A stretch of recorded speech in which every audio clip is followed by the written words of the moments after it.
Hello students, hope you all are fine. This video will deal with the second chapter of economics, that is the sectors of the Indian economy. The topics that we would be covering in this video are sectors of the economic activities, gross domestic production, rising importance of the tertiary sector, where are most of the people employed, how to create more employment, National Rural Employment Guarantee Act 2005, organized and unorganized sector of the economy, how to protect the workers of the unorganized sector, and the public and private sector.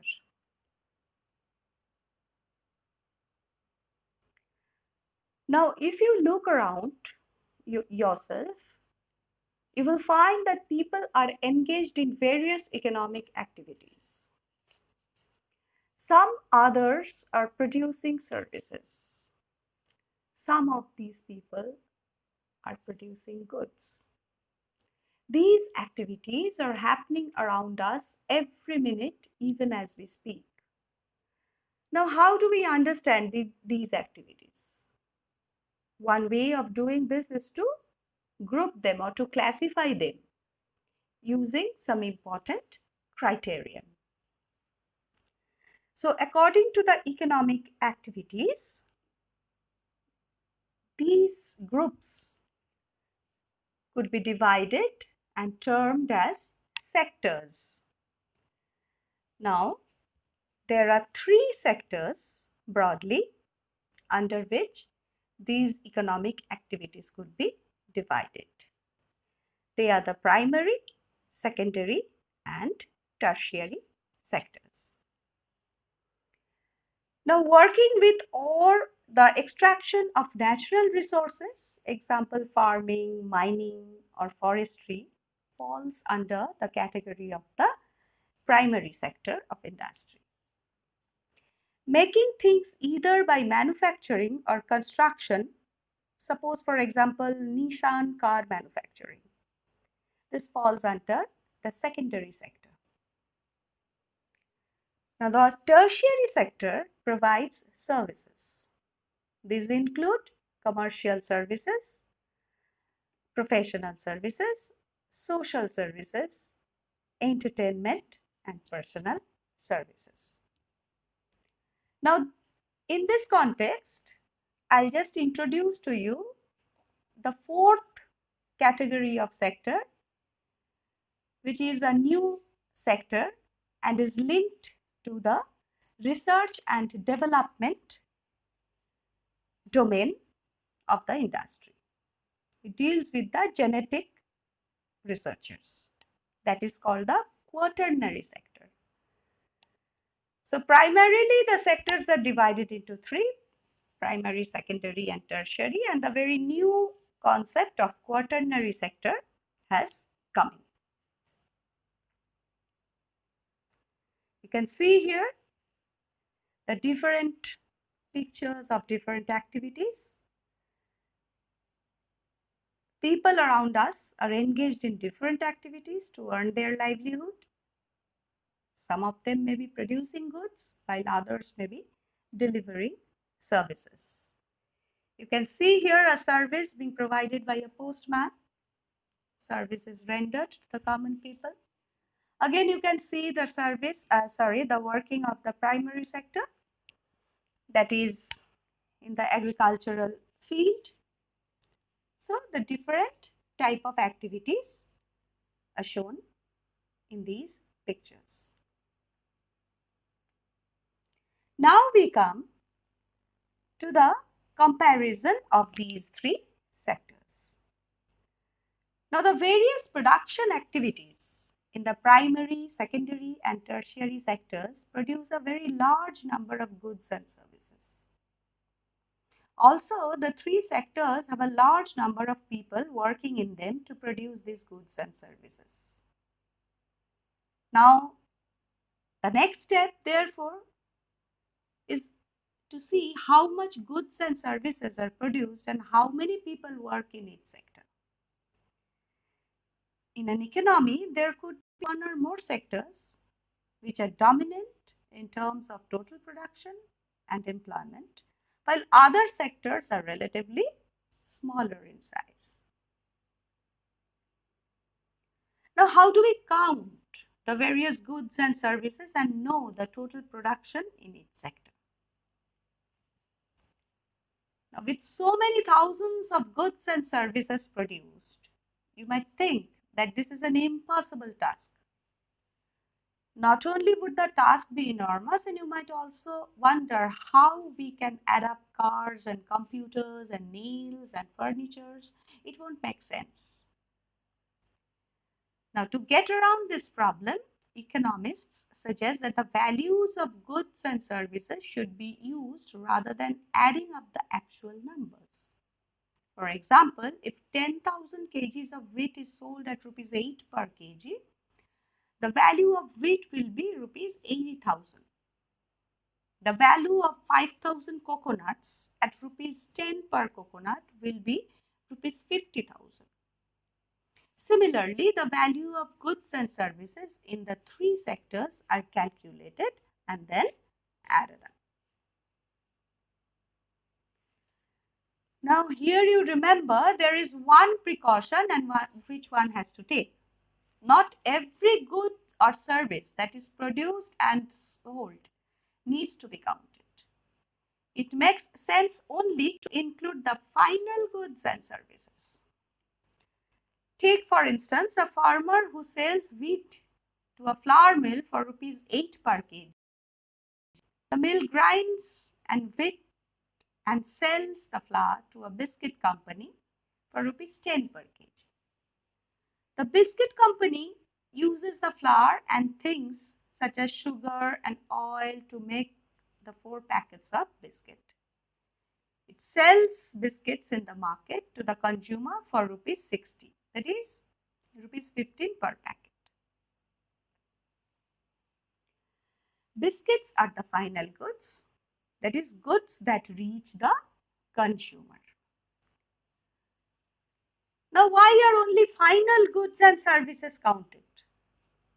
In contrast to final goods, goods such as wheat and the wheat flour in this example are intermediate goods.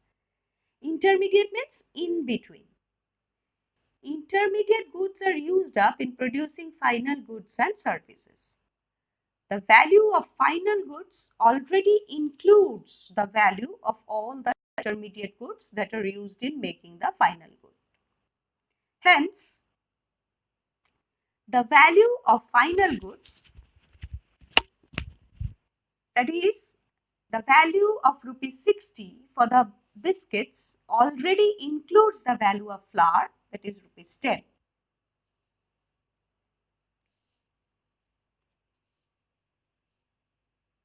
Similarly, the value of all other intermediate goods would have been included. To count the value of the flour and wheat separately is therefore not correct, because then we would be counting the value of the same things a number of times. First as wheat, then as flour, and finally as biscuits. The value of final goods and the services produced in each sector during a particular year provides the total production of the sector for that year.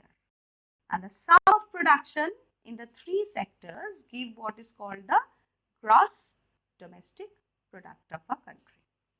It is the value of all final goods and services produced within a country during a particular year. GDP shows how big the economy is. In India, the mammoth task of measuring GDP is undertaken by the central government ministry. This ministry, with the help of various government departments of all the Indian states and union territories, collects information related to total volume of goods and services and their prices, and then estimates the GDP. Now, we will study about the rising importance of the tertiary sector. Now, generally, it has been noted from the histories of many now developed countries that at initial stages of development, primary sector was the most important of economic activity. As the methods of farming changed and agricultural sector began to prosper, it produced much more food than before. Many people could now take up other activities. There were increasing number of craft persons and traders. Buying and selling activities increased many times. Besides, there were transporters, administrators, army, etc. However, at this stage, most of the goods were produced by natural products from the primary sector, and most of the people were also employed in this sector. Now, over a long time, more than 100 years, and especially because new methods of manufacturing were introduced, factories came up and started expanding. Those people who had earlier worked on farms now began to work in factories in large numbers. People began to use many more goods that were produced in factories at cheap rates. Now, the secondary sector gradually became the most important in total production and employment. Hence, over time, a shift had taken place. This means that the importance of the sectors had changed. Now, in the past 100 years, there has been a further shift from secondary to tertiary sector in developed countries. The service sector has become the most important in terms of total production. Most of the working people are also employed in the service sector. This is the general pattern observed in the developed countries.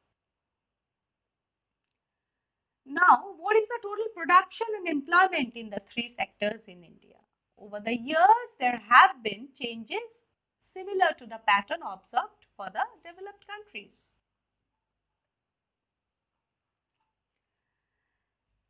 Now, in the rising importance of the tertiary sector in production,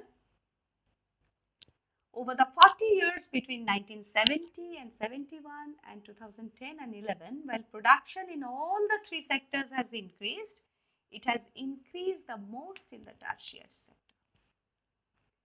As a result, in the year 2010-11, the tertiary sector has emerged as the largest producing sector in India, replacing the primary sector. Now, why is the tertiary sector becoming so important in India? There could be several reasons. First, in any country, several services such as hospitals, educational institutions, post and telegraph services, police stations, courts, village administrative offices, municipal corporations, defense, transport, banks, insurance companies, etc. are required. This could be considered as basic services. In a developing country, the government has to take responsibility for the provision of these services. Now, secondly, the development of agriculture and industry leads to the development of services such as transport, trade, storage, and the like, as we have already seen. Greater the development of the primary and the secondary sector, more would be the demand for such services. Now, thirdly, as income levels rise, certain sections of the people start demanding many more services like eating out, tourism, shopping, private hospitals, private schools, professional training. So now we can see this change quite sharply in cities, especially in big cities. Fourthly, over the past decade or so, certain new services, such as those based on information and communication technology, have become important and essential. the production of these services has been rising rapidly. Now, however, you must remember that not all of the service sector is growing equally well. Service sector in India employs many different kinds of people. At one end, there are a limited number of services that employ highly skilled and educated workers.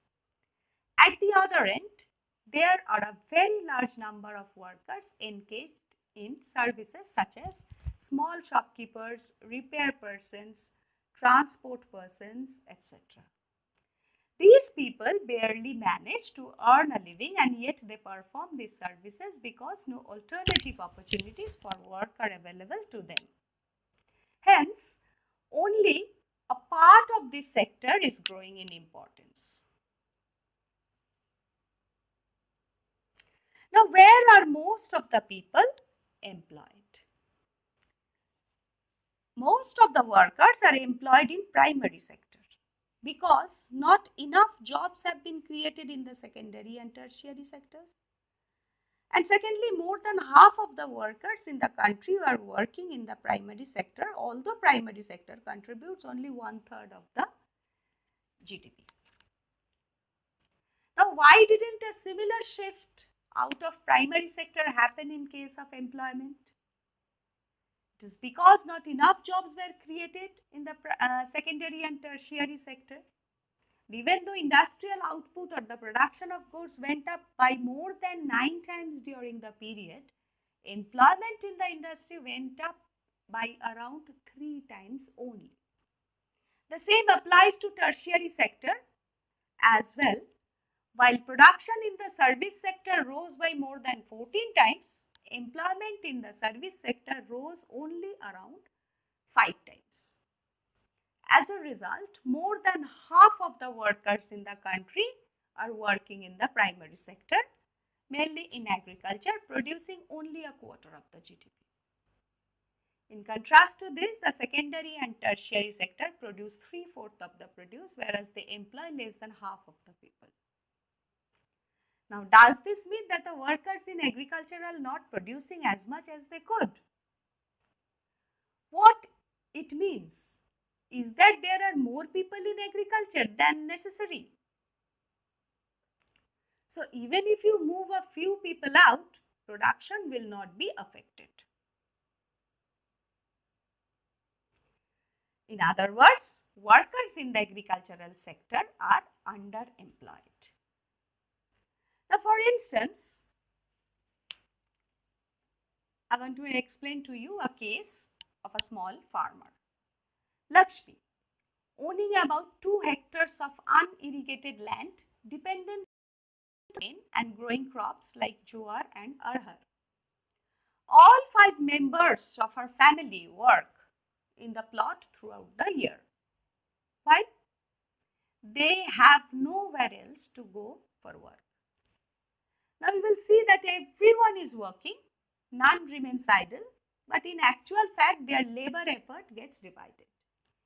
Each one is doing some work, but no one is fully employed. This is the situation of underemployment, where people are apparently working, but all of them are made to work less than their potential.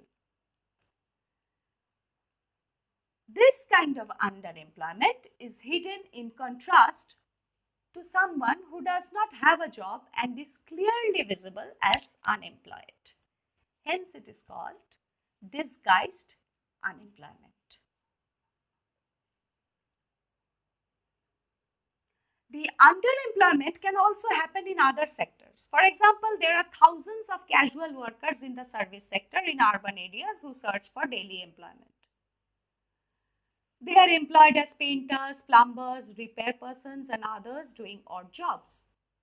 Many of them don't find work every day. Similarly, we see other people of the service sector on the streets pushing a cart or selling something where they may spend the whole day but earn very little.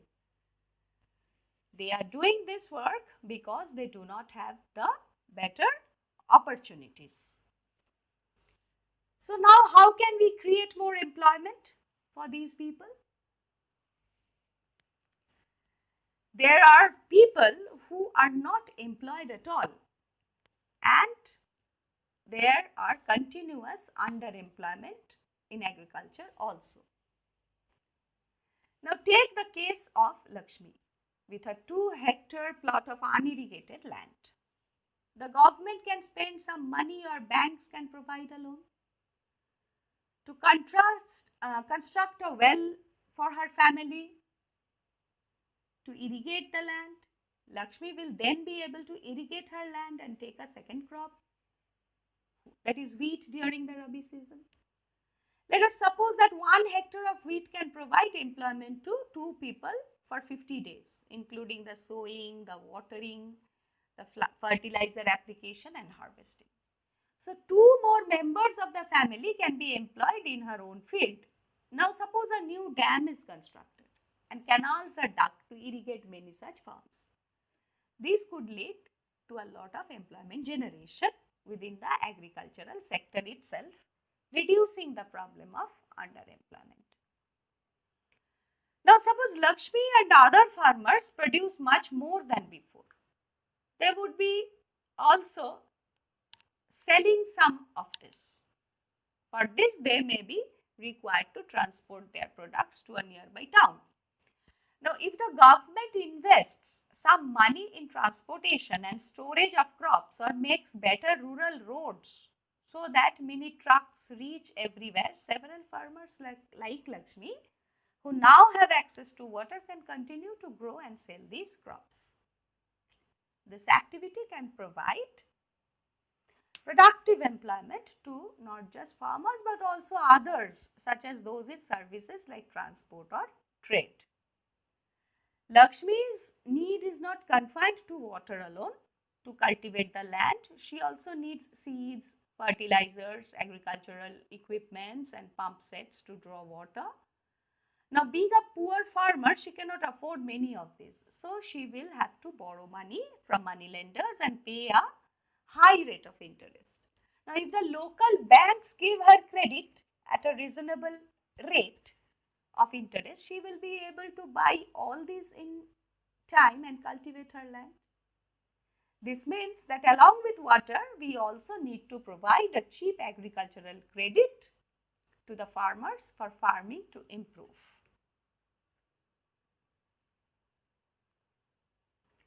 Another way by which we can tackle this problem is to identify, promote and locate industries and services in semi-rural areas where a large number of people may be employed.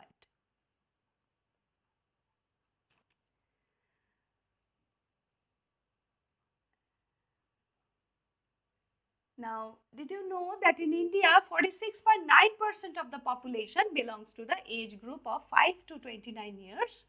Out of this, only about 52% are attending educational institutions. The rest are not. They may be at home or many of them may be working as child laborers. Now, if these children are to attend schools, we will require more buildings, more teachers and other stuff. A study conducted by the Planning Commission estimates that nearly 20 lakh jobs can be created in the education sector alone. Similarly, if we are to improve the health situation, we need to provide more doctors, nurses, health workers, etc. to work in rural areas. These are some of the ways by which jobs could be created, and we would also be able to address the important aspect of development. Now, every state or region has potential for increasing the income and employment for people in that area. It could be tourism, regional craft, industry or new services like IT. Some of these would require proper planning and support from the government. Now, we must realize that some of the suggestions discussed earlier would take a long time to implement. For short term, we need some quick measures. Recognizing this, the central government in India made a law implementing the right to work in 200 districts of India and then extended to an additional 130 districts. The remaining districts in rural areas were brought under the Act with the effect from 1st April 2008. It is called the National Rural Employment Guarantee Act 2005, NREGA. Now, under NREGA 2005, all those who are able to and are in need of work are guaranteed 100 days of employment in a year by the government. If the government fails in its duty to provide employment, it will give unemployment allowances to the people. The types of work that would be there in future help to increase the production from land will be given preference under the Act. Hope you have understood, students. Now let us come to the next portion, that is the division of sectors in terms of working conditions. Now let us study another way of classifying activities in the economy. This way looks at the people and their working conditions. Means, what are their working conditions? Are there any rules and regulations that are followed as regards their employment? Under this category, we divide the sector into two, the organized and the unorganized sector. Workers have job security in the organized sector, while in the unorganized sector, workers do not have the job security. Workers get regular monthly salary in an organized sector,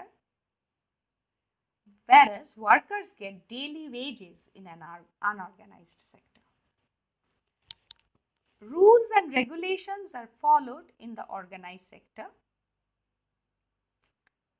but rules and regulations are not followed in the unorganized sector.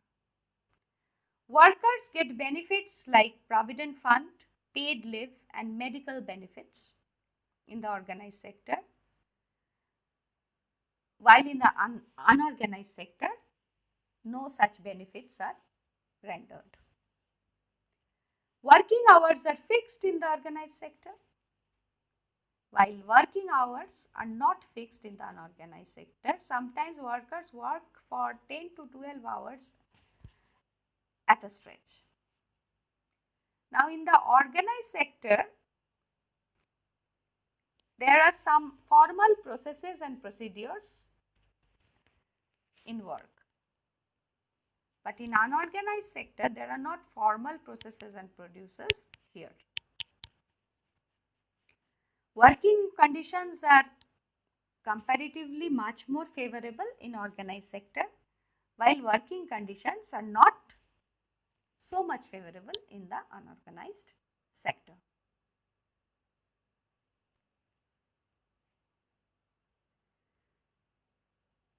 Now, how to protect workers in the unorganized sector? The government can fix minimum wages. The government should provide specific working hours for them. The government can enact new laws on overtime and salary range. They can provide cheap loan with low interest. And the government can also open small scale industries. So, these are some of the ways through which workers in the unorganized sector could be protected. Now, let us go to the next portion. Classification of sectors on the basis of ownership. Now, On the basis of ownership of assets, the sectors could be broadly again divided into two: the private sector and the public sector. In public sector, the government owns most of the assets and provides all the services. While in the private sector, ownership of assets and delivery of services in the hands of private individual or companies. Railways or post office is an example of public sector. Whereas companies like Tata, Iron and Steel Company, that is Tisco, Reliance, they are privately owned. Activities in the private sector are guided by the motive to earn profit. To get such services, we have to pay money to these individuals, and the purpose of the public sector, on the other hand, is not just to earn profits. Governments raise money through taxes and other ways to meet expenses on the services rendered by it. Modern day governments spend on a whole range of activities. So, what are these activities? Why do governments spend on such activities? There are several things needed by the society as a whole, but which the private sector will not provide at a reasonable cost. Why? Some of these need spending large sums of money, which is beyond the capacity of the private sector. Also, collecting money from the thousands of people who use these facilities is not easy. Even if they do provide these things, they would charge a high rate for their use. Examples are construction of roads, bridges, railways, harbors, generate electricity, providing irrigation through dams. Thus, governments have to undertake such heavy spending and ensure that these facilities are available for everyone. So, these are some of the activities which the government has to support. So, let us take a glance of the sectors of the economy as a whole. The three types of classification: basic classification on the basis of economic activity, it is primary, secondary, tertiary, and I told you about the fourth sector, that is quaternary. On the basis of organizations, it is organized sector and unorganized sector, and on the basis of ownership, it is private and the public sector.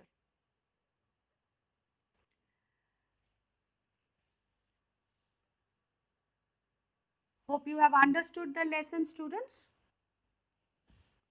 Still, if you have any doubt, kindly revert. Thank you.